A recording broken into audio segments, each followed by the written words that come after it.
We are Entras. Together, we build software for controlling flexible assets for the industry. We strongly believe that the future will be flexible.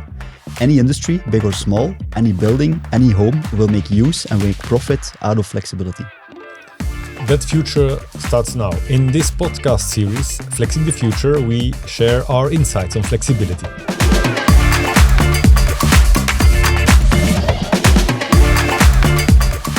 So hello everybody, welcome to our podcast Flexing the Future. Today we have Rafael Feito Kiczak from Elia.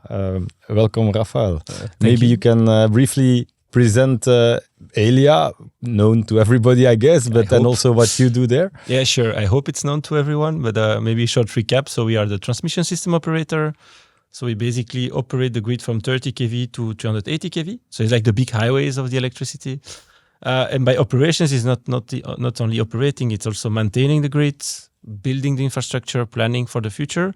And we are also responsible to balance actually the production and the consumption in the last resort, I would say. Balancing the grid to have the 50 Hertz frequency at the end. So this is also a very important part of our job. And so within Elia, so I'm responsible for actually, I took with me 2 studies, but I'm responsible with a big team to make some forward-looking studies. We have the adequacy and flexibility study, which looks up to, the next one we look up to 2036. Yes. We look at adequacy and flexibility, but we also do different other kinds of studies, like we did a blueprint study on the future of energy in Belgium. We look at scenarios for the future. So more on the, let's say, needs of the future. And of course, needs of flexibility of the future is also part of this kind of reflections we have. Well, and very interesting. I'm very happy that we can have this chat now here together, Rafael, because actually when Frank and we started Entras almost 10 years ago, it was at about the time when this first adequacy study was published. And I was very intrigued because we did a lot of energy modeling and I think it was at that moment in time, I think one of the best you could find.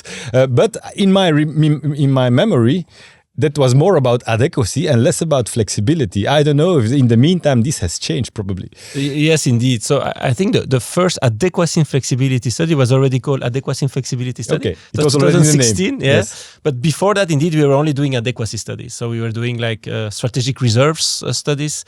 That was only adequacy. But then in 2016, we started with flexibility. And of course, that part was quite small. And it became bigger and bigger over time, of course, given the challenges that we see coming in the future. Okay. Well, actually, if we go a little bit back into the history, now it's very en vogue, talk about flexibility and a lot of things is going on with the energy transition and then the renewables that are pushing the limits of the system as it was originally designed. However, if you look back, flexibility and all these balancing services, they are as old as the first electricity grid. It has always been the case. Huh? Indeed. So the balancing itself, of course, because you always have prediction errors. By definition, whether it's on the consumption or the production side, in the past it was mainly the consumption side, because you cannot forecast exactly what will be the exact consumption of, someone coming home, putting the washing machine. It's impossible to have the exact prediction. So that was in the past, but it was more, I would say, it was less variable than today. What we see now is with the amount of renewables that we see in the system, and so PV and wind, which are variable sources. Yes. And also they are very weather dependent. Yes. So there the forecasting errors, and the more you have, but the more deviations you can have. And the more the need for good coordination mechanisms. Yeah, indeed. And also in the past, of course, the providers of flexibility, it was the production side, the fossil-based, and this is now totally different. Yeah, indeed. So in the past, it was production units. So you had gas units that actually were providing most of the flexibility. You also had some demand already providing, like there was those called ICH, I think, interruptible contracts for big industries. Yes. But those are really like a few times a year where they were remunerated to be available for that. But it was quite a big part as well. The kind of R3 in the past to do that.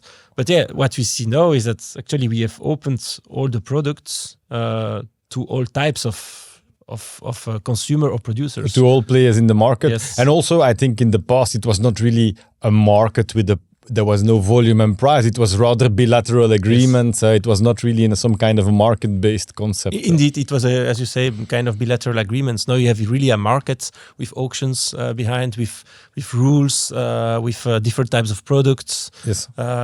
Reservations, activations, etc. And the goal, of course, of that is also to make it, to have a kind of a same level play field for the different types of technologies, because it's not only production, it's also storage, it's also demand flexibility, it could be an aggregator, it could be indeed a big industrial, it could be very different types of flexibility. Okay, and we can chat in all directions, but let's maybe, for myself sake, let's structure it a little bit, the discussion, and let's maybe first focus a little bit on the needs, what creates this demand for flexibility. We've touched upon some topics, of course, the renewables, but let's dive a bit deeper into the needs, and then maybe in the second part we can dive a bit deeper in what can supply the flexibility in the second step. So maybe about the needs.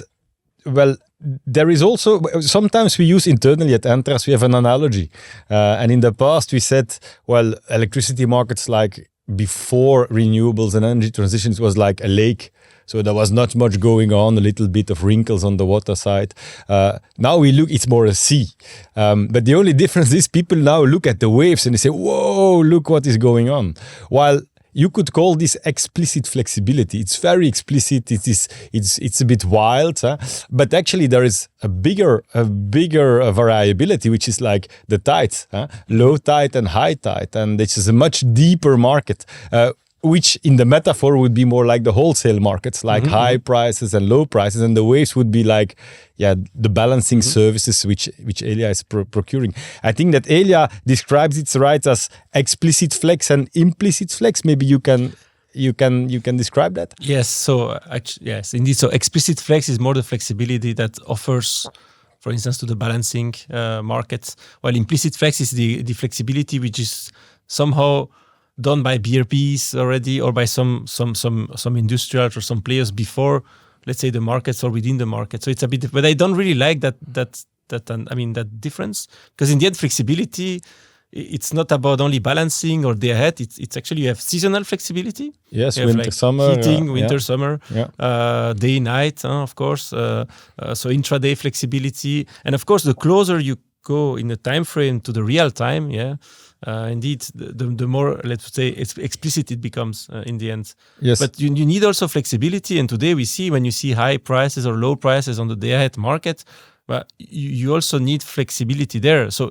as a player, whatever you are, storage, producer or consumer, as a consumer, if you're able to adapt your consumption to the hours where the prices are the lowest, but you can really make a lot of, actually you can even gain money if the prices are negative. Yes. Instead of consuming during the peak or at 6 or 7 p.m. when the prices are very high. So it's not only flexibility as ancillary services, which is the explicit flexibility, but it's also about really like being there also in day ahead, in intraday, offering the portfolio. In the portfolio of a BRP, etc. So basically, it is the market that gives signals, and the signals is prices most of the time, and actually these price signals are coordinating in a way also on the longer term supply and demand. That is actually what is happening. I think it's a good thing for us, because our customers are more industrial parties. These explicit flex, these balancing products are difficult to plan. They are activated, maybe not always clear up front. I think the main issue is the fact that you need to react in a very short time frame, because the ancillary services, so the balancing of Elia is in the end, it's a last resort. But Elia only comes there at the end. Yes. So we hope, actually, ideally, there is no need for balancing. Yes. And everything is solved by the market before, but that's not the case. That's not the case. And that's why we need to reserve capacity, let's say, where at the moment where Elia takes the lead.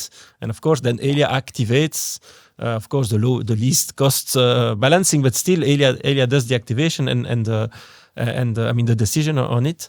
But that's hard to react, because imagine too fast. For typically an industrial player, it's not their core business is running a process, making biscuits or making some kind of a chemical. You don't want to modify in 15 minutes what you are doing. No, indeed, or you're not able to do it. You don't want to do it. But if you can already put that flexibility before, like one day before, you know the prices for the next day, you can say, look, I can, if you tell me 24 hours in advance, I can adapt my production schedule, or I can add a buffer, or I can, consume a bit less or a bit more. That's, I guess, much more easier than the explicit.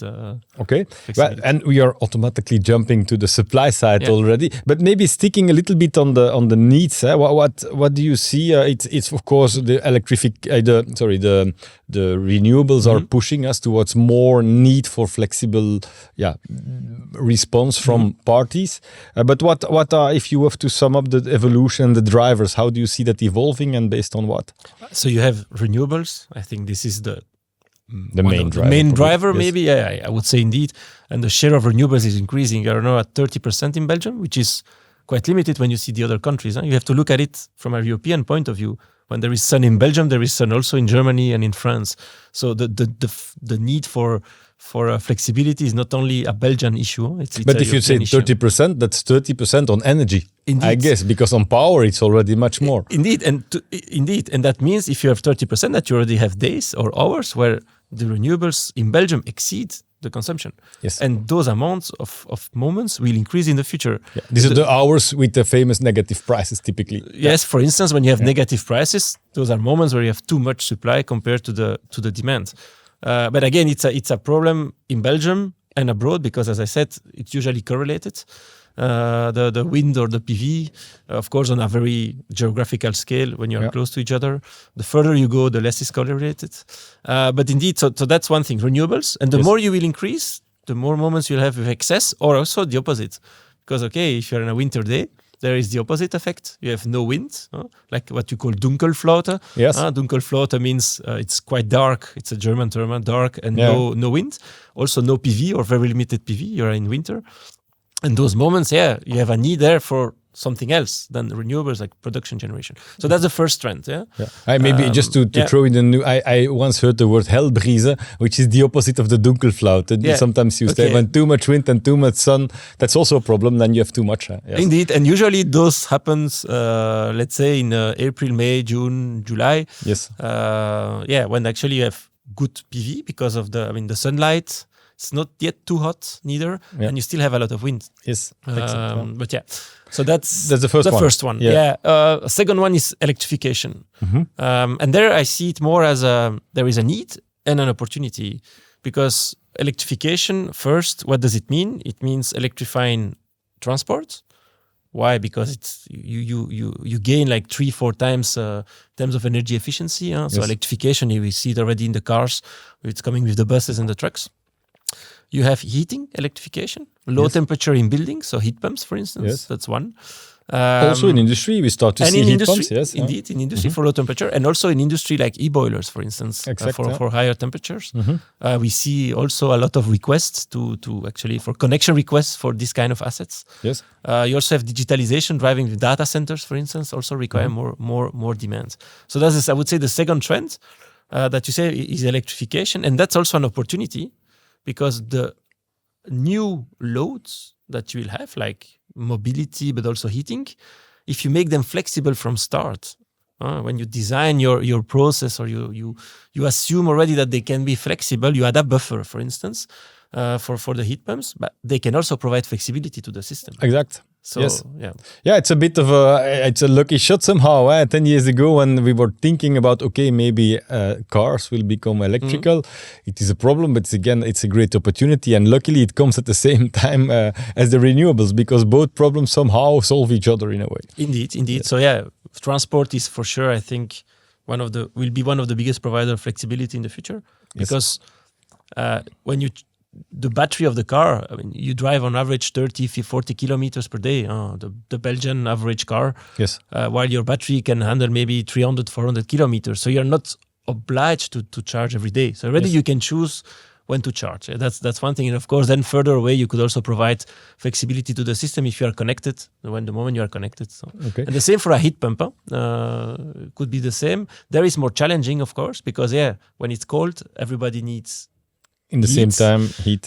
So you need then to maybe, if you put a buffer, for instance, that your heat pump could work as a flexible device as well. Yeah, actually, it's what we do with our industrial customers. You have a heat pump, but you also have typically heat buffers, and it is the heat buffer that serves as the battery rather than lithium-ion. Indeed. Exactly, and that is typically also capex that is already there. So it is, I would say, zero capex flexibility, which in contrast to a new car, of course, you buy it because you need a car in the first instance, but also these front-of-the-meter batteries, that's a big capex investment. No, indeed. But I don't know if you see it as well, but what we also see is that when industrials are installing heat pumps or e-boilers, they still keep their existing fuel as well as so they install gas, for instance. Yes. So they install the e-boiler. Yes. But they keep their gas installation still. So they run on low prices. Yes. So that's also from an electricity point of view system. That's also a flexible load somehow. Yeah, absolutely. And of course, as Entras, we serve the industry, and it's also we're talking about also with the focus on industry. If you want to do the real assessment for industry, it's not enough to look at electricity only. You have to look at the energy demand. And typically in industry, 2/3 or three quarters of energy demand is typically gas-based. And it's only a quarter in volumes, in megawatt hours, that is electrical. In value, maybe more, but so it's important. And of course, an e-boiler, which is only dispatched on electricity prices, is difficult because electricity on average is still more expensive than gas. But if you can put it besides a gas boiler, then it becomes, of course, interesting. And actually, you're using somehow the slower, more resilient gas market to help the electricity side of things. Yeah. No, indeed. That's a good transition solution for the future. Exact. Maybe one word for some of the listeners or those who are looking. Maybe you can comment a bit on the difference between upwards and downward flexibility. So upwards, in the terms for those into the electricity markets, means, well, there is more power supplied to the system. Downwards is less power supplied. But how do these evolve? And is this the same type of flexibility, or where does it come from? But it depends a bit on the moment, because if, for instance, I take the old world, you have a gas power plant providing flexibility. But in the past, you had gas power plants that were in a must-run mode, so they were producing just to what we call provide downward flexibility, because they would be able then to stop producing, so you have what we call downward flexibility, or start producing to have upward flexibility, because there was a shortage in the system or an excess in the system. And now, of course, with the new technologies, like batteries, for instance, can also provide both, because depending, of course, on the state of charge, demand flexibility. But it depends if you are consuming. If you can stop your process, then you provide upward flexibility. Yes. And vice versa. If you don't consume and you will consume, that's downward flexibility. So that's how it works, I would say. And it depends a bit on the process that you have, on the moment that you have. Is it different also from the need for flexibility? I guess Hellbrise or Dunkelflaute, two different situations, two different challenges for the system. Indeed. So you have the adequacy problem, let's say. Yes. So you have the Dunkelflaute, then indeed, and then you need something else, so production, gas production, for instance, to compensate. If you have too much energy, there usually you are in a downward problem. What happens when you have too much energy on the system or electricity? But you see a signal of very low prices already in day ahead. Yes. So you have too much PV, like a Sunday, typical Sunday in April or in May, too much PV. Prices are very low. What happens when prices are very low? But there is no more turning machines, or very little. Everybody that already could offer that downward flexibility already offered. And so you might end up in the system in the end, if there is an additional deviation downwards, more production than expected in the real time. A bit more sun, a bit earlier, less cloudy than indeed less cloudy, predicted. And so then you might enter in an issue, and then you need to make sure that amount of capacity is all still available in balancing. At Elia side, in the end, to be able to manage the balance between the production and consumption. Okay, and then before we jump really to the supply of flex, maybe when I was younger, I would say the big example, the case for flexibility was CO, the water pumping pump station. Was 1 gigawatt of flexibility in both sides. Typically, that was what they told me in the 90s. That was when we lose a nuclear plant, the system cannot cope, and then you needed CO to be able to counteract and to take the hit when a nuclear plant would fail. But is this still the case? Is this still the role of CO, and is nuclear still the most critical test for the system? So you when you talk balancing in the end, what are the short-term variations that can happen? Of course, the loss of a big unit, yes, and a nuclear unit. We still have some of them. So of course, yes. you still have, and we will still have some of them. So it's more than 1,000 megawatt. Of course, Yes. if you lose a nuclear unit in Tihange or in Doel, you lose more than 1,000 megawatts, and then you need to compensate. Yes. Yeah, but it's also, for instance, Nemolink, an interconnector. So we have Yes. the interconnector between Great Britain and Belgium. Yes. Which is also 1,000 megawatts. Yes. And you can actually even lose it in both sides. It could be exporting, you lose it, or it could be importing, you lose it. So that's also, I would say, a dimensioning Event, yeah. event. And then you, of course, you had also forecasting errors that could also happen at the same time. So that's one part of the story. But then it was also initially built because if 6 gigawatt of nuclear, you during the night you could indeed pump. Back then, and then during the day you would turbine. But CO is still a very important asset for the system because it can store the energy, not only on balancing, but also day ahead, intraday, for the variations. So that's owned by ENGIE today. So ENGIE is managing it and trying to valorizing in the system. Exactly. It's not Let's Elia not who is, go into yes. that rabbit hole. That is a big Indeed. discussion always. But excellent. Maybe let's transition to the means, to the supply of flexibility. And actually, what we see when talking to many people or customers, people are sometimes confused. I think now in the first part we also mixed a little bit means and needs of flexibility. But it is true. But for instance, the role of the aggregators, they are typically aggregating flexibility, but basically they are buying flexibility. So it's not the real mean. It's the real means of flexibility are typically assets. So these are assets that can be activated. In our case, industrial assets or batteries. Maybe can you comment on the type of assets that can offer flexibility? How do you see that evolving and the big trends there? So first, production, of course, Still there. Yeah. Still there, and also, for instance, you could also have curtailment of wind or PV could offer flexibility. That's one part. Yes. But again, indeed, I would say thermal generation, first of all, it's decreasing. You had coal units before, you have gas units still. And if they are there, they are not running all the time because Indeed. they are sometimes out of the money, not profitable. Indeed. And before we had even to pay them to run to be able to provide that flexibility. Yes. So that's one. Then you have storage, like CO, but also batteries. We see a lot of battery projects, large scale, but also smaller scale, being installed either at industries or standalone. It's really a big amount of batteries or these projects that they are now in Belgium, but also in Europe. So that's one of them. And then, of course, we have demand. And demand is also already today a big part of the balancing capacity as well. And there's demand. You have different types of asset behind. So it could be someone that can adapt its production profile quite quickly or more slowly. If you react to day-ahead prices, it could be, as we just discussed, buffer in heat, for instance. Yes. It could be virtual batteries plants that there are also some projects to say, okay, they can play with some buffers in the processes itself, and they are able to valorize that. That's what we say. So you have, if you can store electricity chemically, like lithium-ion, then you have a real battery, lithium-ion battery, for instance. You can store them, as we mentioned, in heat, but you can also store them in products, because actually a lot of energy-intensive industry, they have so many megawatt hours per ton of product. If you can play with the product scheduling, you can also, that's the virtual battery, I would assume. So that are different types of flex. And you have to know already today, we have reacting to day-ahead prices, it's more than 1.5 gigawatts demand. On the demand response. On the demand response. So that's also what we take in our studies as basis.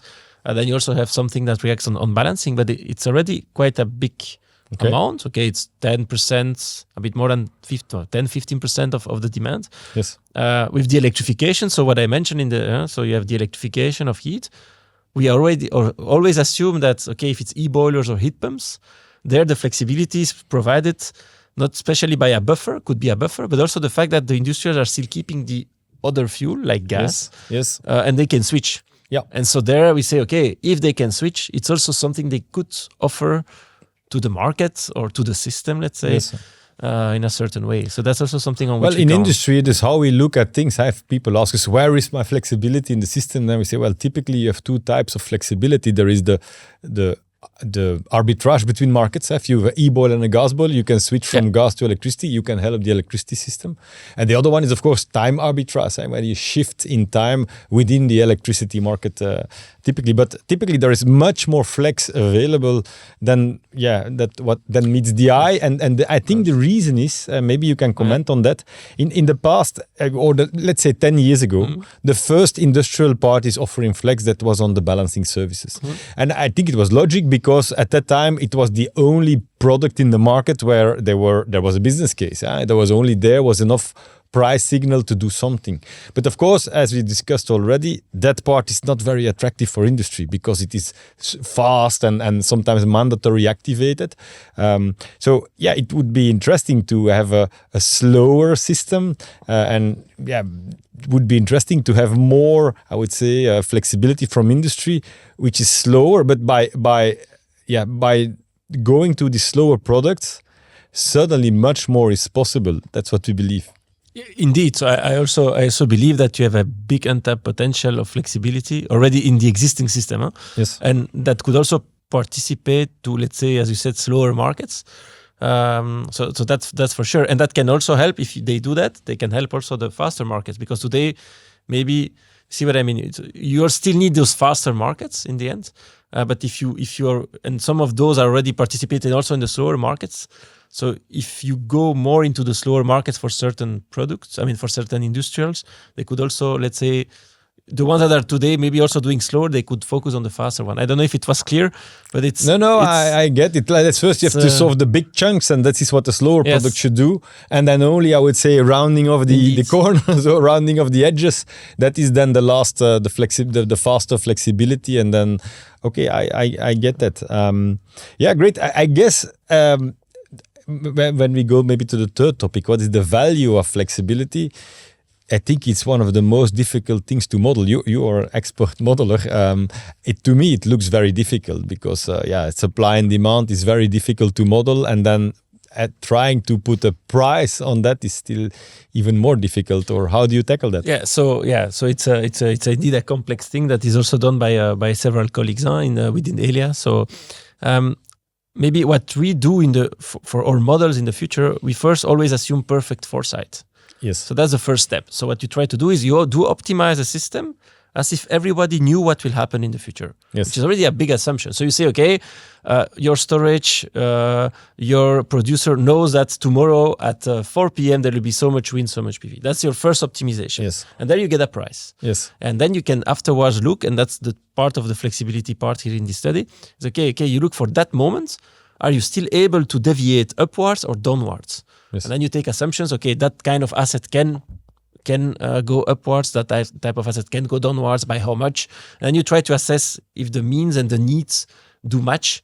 And if there is an issue or not. And then that's one thing from a system point of view. But that doesn't mean that the market in the future, that this potential will be available for the market. Then you still need to make sure that you may have the right products in the different markets.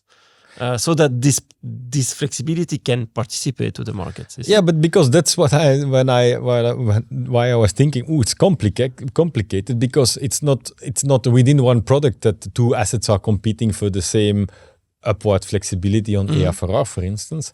Actually, it's also in the different timings of the markets, also the slow markets and the fast markets, somehow competing with each other. A megawatt flex offered in the day-ahead market is not available anymore to do an MFRR or AFRR flexibility. So how do you manage that to link all these different timings of the markets? So here, when you look that into the future, so as Elia, we are not a market player. So let's say we do not model what a BRP or a market player will do in the system. They have for sure much more advanced models on how to optimize day-ahead intraday balancing on a shorter time frame. Yes. And I guess they take into account signals, forecasting errors, and things like that. What we try to do, we have to ensure as Elia in the end that there is enough we can operate the grid in the end. and we can operate it safely, and that we have enough capacity in last resort to be able to balance the generation and demand. And so we also hope that most of it will be solved by the market in intraday, day ahead, and we do assumptions on that. Yes. But then at the end, we need to say, okay, how much still we need to contract? This is done by us, and also for the future. If we today identify, look, in 2035, there may be a big issue we already do that in the past for adequacy, you might need new capacity, then you need to put in place a mechanism. Yes. We put in place a mechanism like the CRM in Belgium, so the capacity remuneration mechanism. The same for flexibility, okay, what needs to be done, how the products needs to evolve in the future, so that we are able to ensure the balance between demand and production. So it's not that we are going to simulate, like in details, the behaviors, because we also don't know how the market will look like in 2040. It's almost impossible. Yeah, sometimes it's good to think 20 years back and how you thought it would evolve to make sure that things go different. I guess it's quite hard to predict, and that is more than on the pricing side. People think always we will try to predict prices. But basically, in a market, you have to predict prices and also volume. And that is also difficult when, I guess, if you, let's say, the AFRR is a product which is value as a relatively high value in the last years, but it is relatively shallow market. Indeed. It's only a few hundred of megawatts. Indeed. And so then if a battery of 400 megawatts is built, they cannot offer it into that market because it's just way too much. The bucket will completely overflow and the value will go. You will go to a certain cannibalization also maybe of some segments of the market. Yes. As I said, with the storage that is coming in, I mean, indeed, if you only need 150 megawatt AFRR, you cannot have 5 times 1,000 megawatts batteries coming in competing on that market. No, yes, indeed, that doesn't work. That doesn't work. Or it will work, but they will the price will be zero. Indeed, almost zero or very low. So indeed, Yeah. they will have a cannibalization. But that doesn't mean that. First, the question is how the volume will evolve. That's the first question. Yeah. But then also you have other, time frames before the balancing market itself, where you can play, as we said, day ahead, intraday. There you can also, a battery or a demand flexibility can really earn a lot of money. Earn or avoid for demand by already taking this more slower time frame into account. Okay, well, excellent. And then maybe we were talking about price, but I guess it's not only about price. You also have to look, I would say, about value of this flexibility, which is beyond price, I guess. Or is it the same? What do you mean value? I guess there is value for society to have a system that is not collapsing. Indeed. So you can surely the price is what. Is the signal in the market. The signal a product will see. Yeah. The value for society is indeed a different topic. And there you can indeed have, by having more flexibility in the market, you will reduce those balancing costs. We just discussed now. If you have more flexible devices that can offer the service, if you have 2,000 megawatts and you only need 1,000, of course, the price for that volume will be much lower for society. Because in the end, who pays that is the society. So the balancing services, in the end, Elia pays, but that goes back in a certain way into the tariffs of electricity. Yes, of course. Yeah. That's one. Same for adequacy. We didn't speak a lot about adequacy, but security of supply. Yes. Even when there is Dunkelflaute, if you are able to reduce your consumption during scarcity moments or very high prices or moments where you are tight, that's also a big value for society as well, because you don't have to install maybe a new power plant that costs a lot of money for society. So that's the whole discussion on security of supply.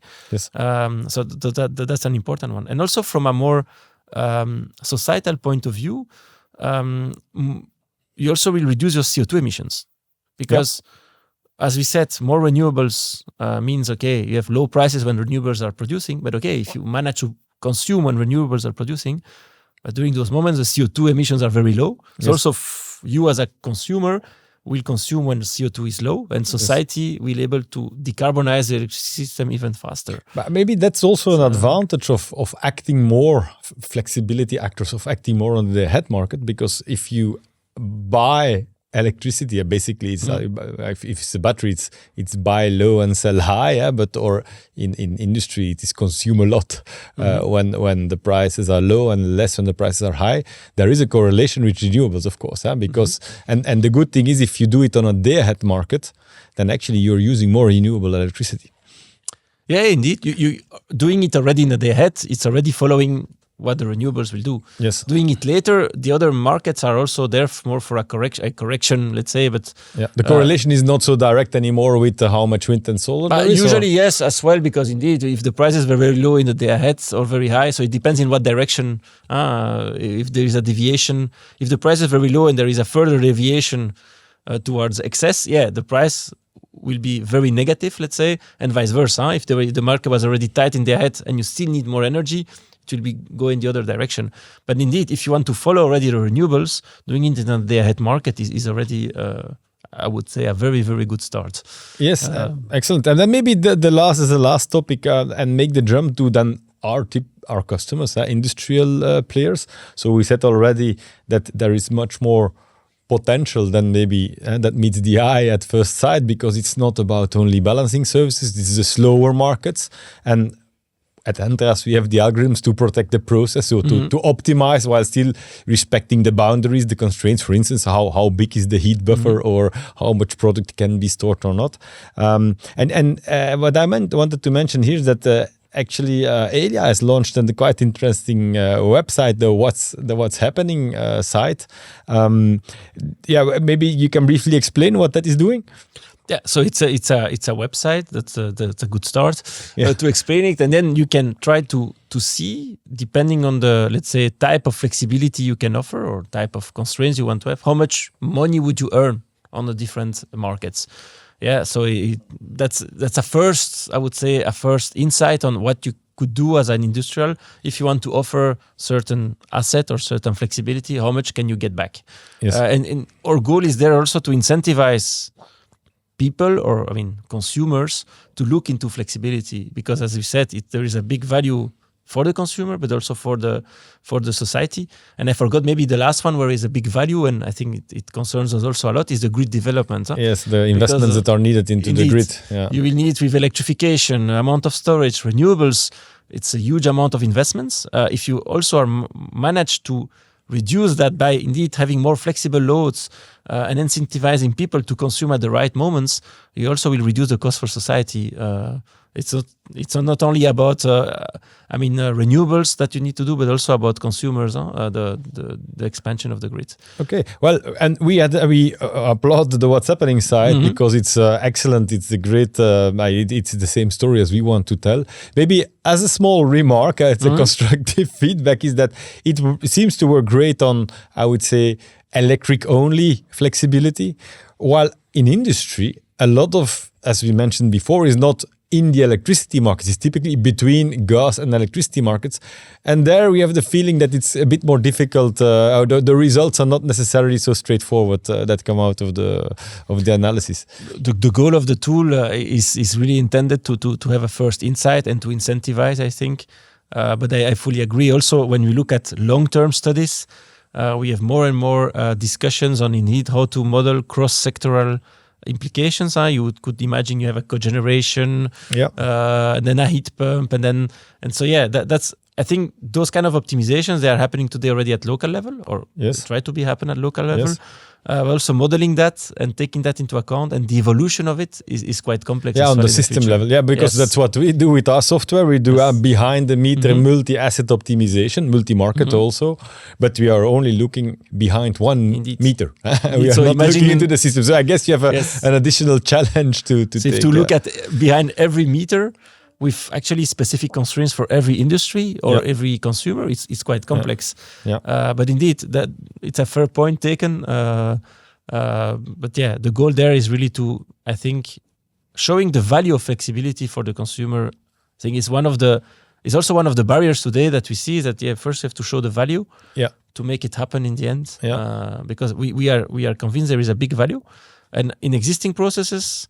But also where I think there we already have the low-hanging fruits that are taken, but also in the new processes, like all electrification processes, as we already mentioned, we are convinced that they will come with flexibility, maybe cross energy carriers, as we said, but maybe also processes.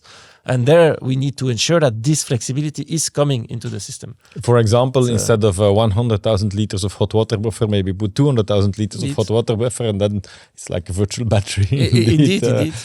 But it's the same at home. Take it at home. If you have a boiler for hot water, that's already a buffer somehow. Yes, and you could use it. Yeah. Yeah, you have a heat pump, you put a buffer.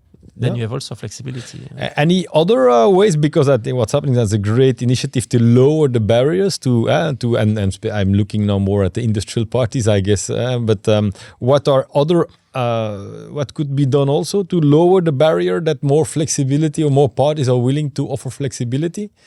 You first need to work on the types of products. I would say you have, but that I think a continuous. Yes. Working, and I think Elia is quite pioneer in the different products that are offered. I mean that you can offer as a flexible consumption. That's one, as we said. Indeed, I think being conscious of what you can get from flexibility, the value, as we just said, for the consumer is another one. Then I think it's also about not digitalization, but being able, as an industrial consumer or as a consumer itself, to be able to steer the different loads, devices, your whole process. Being able to acquire the data that you need, to measure the data, to be able to analyze the data, then to take some external signals into account, whether it's a balancing, whether it's a price signal, and be able to optimize that all together. I think there is still a lot to do, and to put that in place into the industries. But I think, and it's the same. I always make the analogy with at home. Today at home, what we see biggest barriers are indeed the fact that you have different. You have an electric vehicle from one company, the charger is from another company, the heat pump is from another company. They don't communicate between each other. Yes. You don't meter, you don't steer it, and so you need. First, you need to know before you can. First, you need to know, and then you need to be able to steer everything together. With an algorithm that somehow optimizes your objective. Can be cost, can be CO2, can be something, indeed. But at least. And the constraints as well, because I guess taking into account your constraints. And at home could be, I want my car being ready at 80% at when 6 p.m. When I have to leave, and then do whatever you want. Yes. Or the same for an industry. You cannot stop the process, so I can do this, I can do that. Yes. I think that's really key for. Well, I think you just said maybe it's a great roundup of the discussion, but actually, what you do on a system level, we are doing it on, I would say, on the meter or one site level for an industry. We tried. First of all, the data has to be there. Luckily, in industry, typically things are measured much more than at home, for instance, and most assets are actionable. That is also maybe different with maybe my old heat pump in my home. Indeed. So that is the good thing. I think the difficulty there is that the optimization for industry is quite complex and not always the same. Like I would say, an EV is always more or less the same model, while in industry you need to adapt to the specific situation. But that's exactly what we try to do. So I think somehow we have the same challenge. Only you have to do it for the country, and we do it for the site. We do simplify it again. Yes, you cannot do that for every. And the same, I think, for industry. We try really to understand what's behind.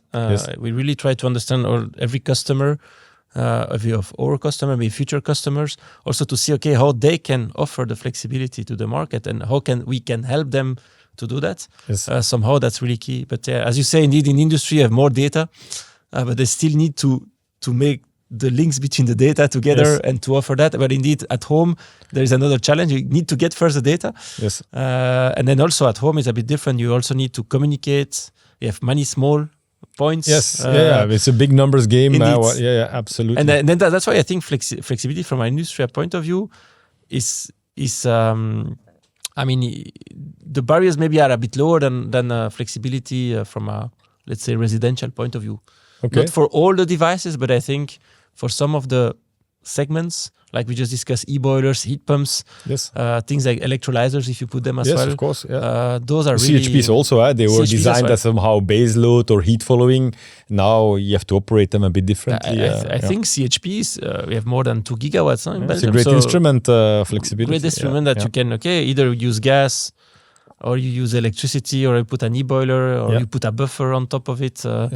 And actually CHP is even more interesting because it does not only CHP produces electricity. Yes. So can provide real upward flexibility. Indeed, you can really produce at the same time the heat, or you can stop it, produce e-boiler because there is too much energy. So that's quite interesting. Excellent. Thank you, Rafael. Maybe let's in 10 years, let's do another one, and then we do it every 10 years. And then in two times from now, I guess we should have solved the whole energy transition problem by then. I hope if it's solved by then, I will be very happy. But there will still be some work for the future. Thank you for your time and your good insights of today. Thank you as well for the invitation.